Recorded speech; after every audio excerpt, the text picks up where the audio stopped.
If you have already started to receive Social Security benefits and something has occurred to make you want to either stop or suspend receiving those payments going forward, you actually have two options available to you. The first option is to either withdraw your benefit, and the second option is to suspend your benefit. And while those sound very similar, they're actually very different. One of those options requires you to repay all the Social Security benefits you've received up to this point. The other does not.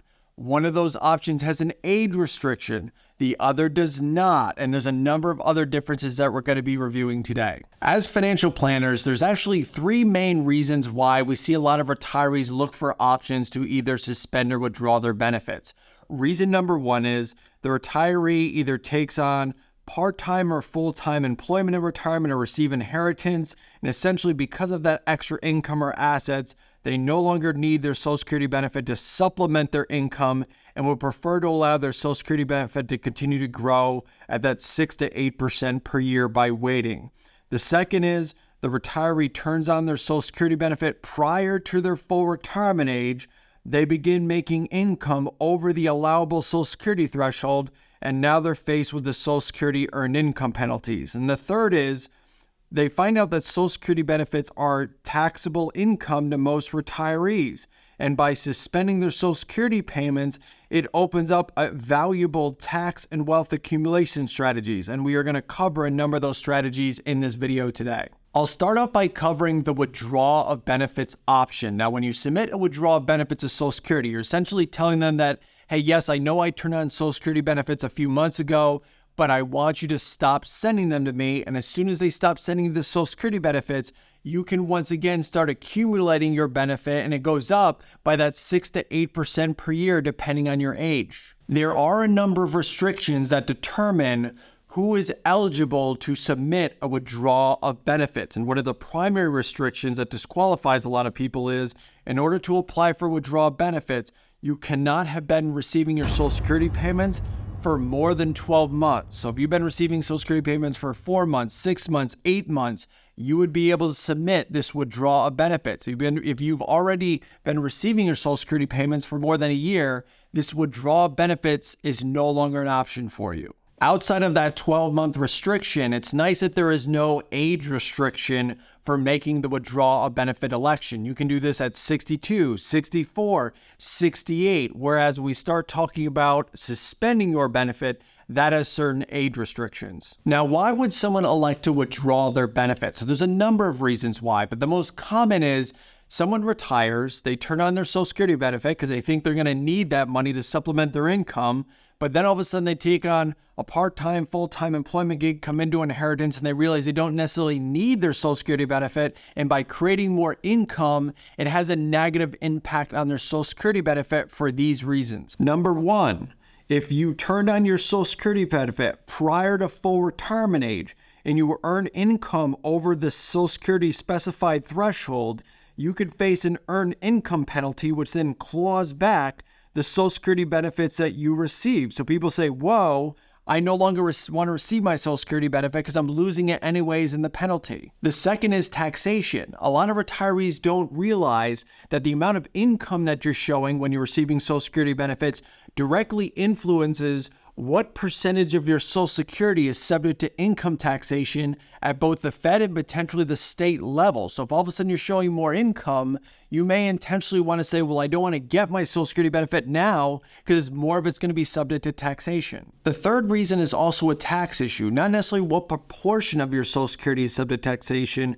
but what tax rate you pay on it. So if you're receiving Social Security and you have part-time income and then you elect Social Security on top of it and it's taxable income, you could make it subject to higher tax rates. So you might prefer to say, hey, I want to withdraw my benefit and not receive Social Security until that part-time income is gone, and then it's subject to lower tax rates. The fourth reason, which I hinted at before, is that automatic accumulation in your benefit, that if you stop it and you allow it to keep growing at 6 to 8%, depending on your age each year, it's just increasing the amount of income you're going to have available to you in the future. There is a big drawback that you should be very aware of when you submit a withdrawal of benefit option. So under a withdrawal of benefit, you are required to repay all of the Social Security benefits that you have received since your start date. So if you received $1,000 per month for the last 10 months and then you submit a withdrawal benefits, you are going to be required to repay that $10,000 to Social Security because this is a true do-over option. But also be aware, in addition to the money that you personally receive from Social Security, you would also have to return payments made to your spouse under the 50% spousal benefit. You'd have to return payments to your children made under the dependent benefit. You'd have to return any voluntary fed or state taxes that were withheld from your Social Security payment, and you'd also have to return any Medicare premiums that were withheld from your Social Security payments. And again, because you have to return everything, this is the truest do-over where they act like your initial filing never happened. To prevent abuse within this withdrawal of benefit election, you are actually only allowed to do this one time during your lifetime. I'm now going to cover the process of actually electing to withdraw your benefit. So there's something called an SSA 521 form, which is the form that you can hand deliver or mail into your Social Security office to say, hey, withdraw my benefit as of this date. And once they've accepted your application, you have a 60-day window to change your mind and undo that election if you want. That was the withdrawing the benefit election. Again, 12-month restriction, no age restriction, have to repay everything you received.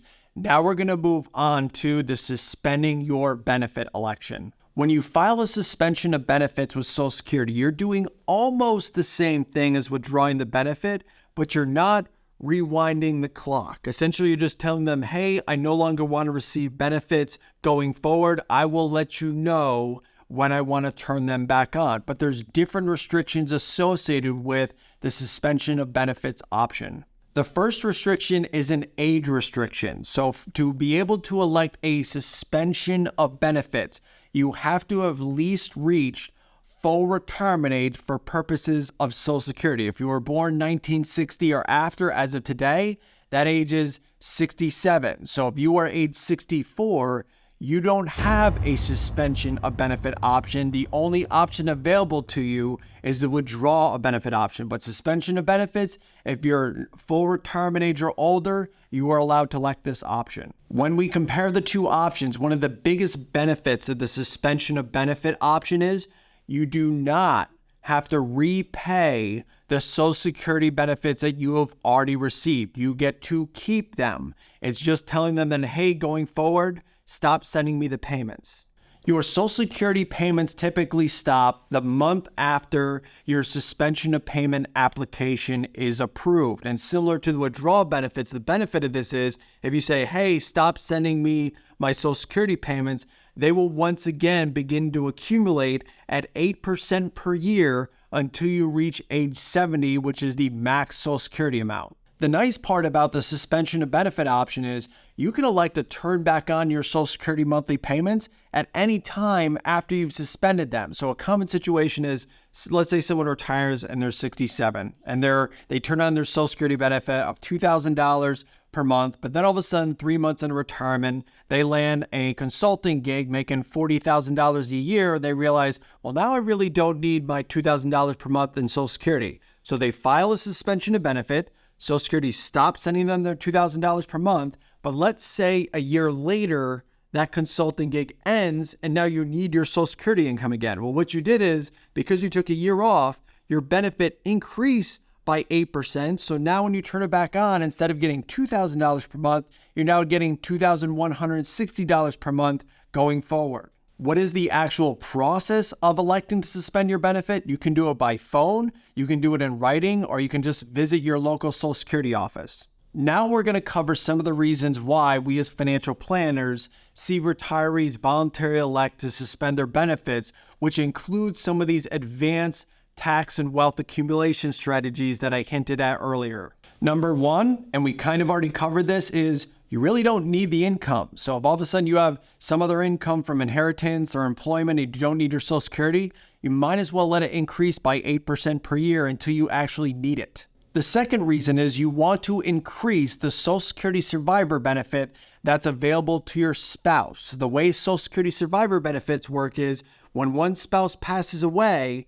the surviving spouse just gets the higher of the two Social Security benefits. So if I turn on my benefit at 67 and I'm the higher income earning spouse, if by suspending my benefit, I allow it to continue to grow, which means I am locking in a higher Social Security survivor benefit should I pass away before my spouse. Number 3, similar to the withdrawal of benefit options, you just want to reduce your taxable income. Since up to 85% of your Social Security benefit can be taxable at the federal level, if you have other income sources, you might not want to stack that Social Security income up on top. You might want to push it into the future, increase the amount, and then have it taxed when it's at a lower rate. The 4th option is it can open up the potential for Roth conversions in retirement. And this is an enormous tax and wealth accumulation strategy for retirees. Normally, when you enter the retirement years, your income tax bracket is lower because you usually have less income.